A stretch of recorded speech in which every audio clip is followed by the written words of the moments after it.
selesaikan hutang kalian. Kalau kalian nggak bayar hutang di dunia, yang lebih beratnya kalian harus membayar hutang itu di akhirat dengan memberikan amal soleh kalian. Wah, aku mah tenang aja, nggak ada amal soleh.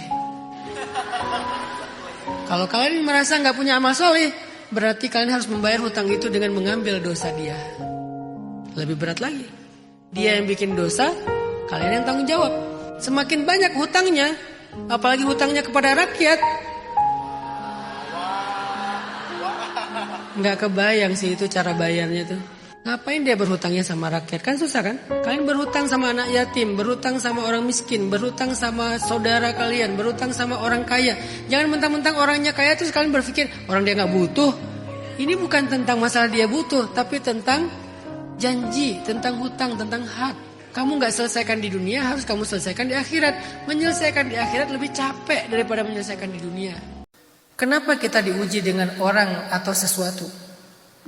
Bisa jadi karena Allah pengen mendengar doa kita. Bisa jadi karena Allah pengen memampukan kita tentang sesuatu. Bisa jadi karena Allah pengen membersihkan kita dan mengangkat derajat kita. Justru gara-gara kita diperlakukan buruk oleh seseorang, kita tuh diangkat derajatnya dan dia itu diturunkan derajatnya. Memang gak nyaman, tapi yang untung di sini bukan dia, kita yang untung. Saya pernah sangat sakit hati kepada seseorang yang menyakiti saya secara verbal. Tapi ngapain saya sakit hati kemudian saya larut dalam rasa gak nyaman itu. Karena saya percaya banget di hari yang sama saya disakiti, hari yang sama itu pula Allah mengangkat derajat saya. Dan derajat itu langsung terasa dalam kehidupan di dunia dan nanti lebih kerasa lagi kelak di akhirat. Umur sudah tak muda lagi. Rambut mulai memutih, tapi hidup masih saja pontang-panting mencari rezeki.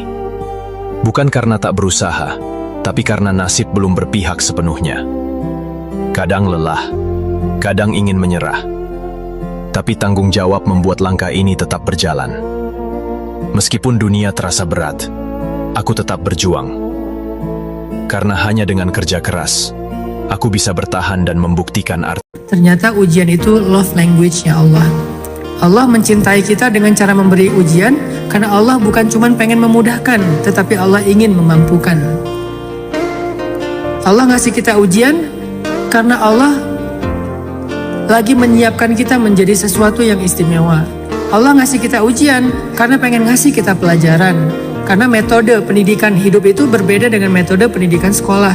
Di sekolah kita dikasih pelajaran lalu dikasih ujian. Dalam hidup kita dikasih ujian lalu dikasih pelajaran.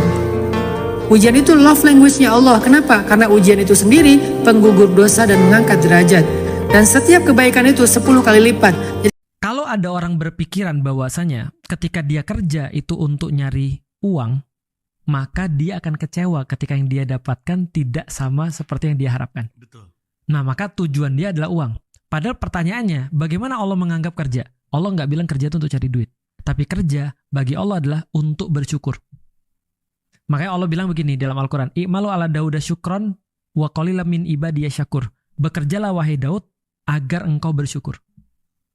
Dan sedikit sekali hamba. Dalam satu pepatah, kalau engkau kasih orang sekali, dia akan berterima kasih. Kalau engkau kasih orang 2 kali, dia akan merasa biasa.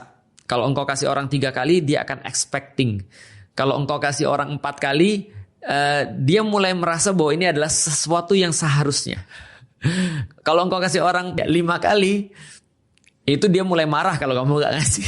Sering kali mendidik mental seseorang itu lebih penting daripada memberikan dia sesuatu yang bersifat fisik.